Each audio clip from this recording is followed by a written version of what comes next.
Anda kembali di kabar khusus pemirsa. Angka kasus positif COVID-19 di sejumlah daerah di Indonesia masih terus bertambah.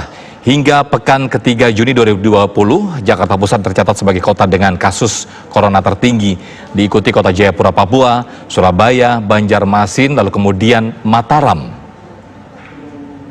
Bapak Joko Widodo yang kami banggakan. Izin kami ingin dan aman. Tim gugus tugas percepatan penanganan COVID-19 memaparkan sejumlah data terbaru mengenai perkembangan kasus corona di Indonesia.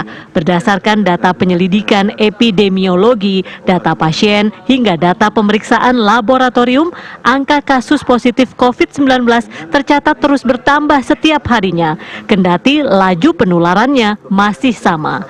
Kalau misalnya kita lihat ada grafik yang pertama, ini pada pertengahan Mei, tanggal 11 sampai 17 Mei, terdapat 26.000 orang yang diperiksa dan yang positif adalah 13%. Semua orang kadang sekarang bingung, kenapa kita angkanya hariannya bertambah besar? Per pekan kemarin sampai dengan tanggal 21 Juni, dalam satu minggu kita melakukan pemeriksaan 53.000 orang diperiksa. Dari 26.000 pada pertengahan Mei naik menjadi 53.000. Tapi kita lihat positivity rate-nya 13% dan 14%. Artinya apa? Laju penularannya masih sama di Indonesia. Kita tidak bisa bilang bahwa kondisinya memburuk, tidak. Kondisinya sama, tapi dengan testing yang lebih baik, testing yang lebih banyak, kita bisa mengisolasi pasien-pasien yang dapat berpotensi menularkan kepada orang-orang yang kelompok rentan.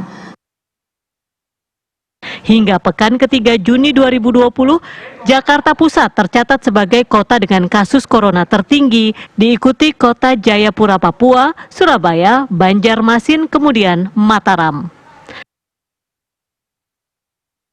Sementara itu, kota Surabaya, Jawa Timur menjadi kota dengan rasio kematian tertinggi akibat COVID-19. Rasio angka kematian diukur berdasarkan jumlah kasus positif dan jumlah penduduk di daerah tersebut.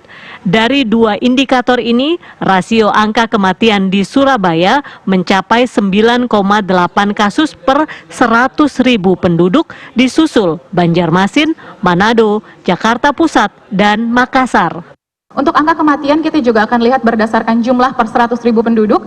Kita bisa lihat yang pertama adalah kota Surabaya, kedua Banjarmasin, ketiga Manado, 4 Jakarta Pusat, dan yang kelima adalah kota Makassar. Ini adalah PR kita bersama dan monitoring kita bersama bagaimana kita dapat bergerak menuju perbaikan untuk daerah-daerah yang memiliki laju penularan tinggi.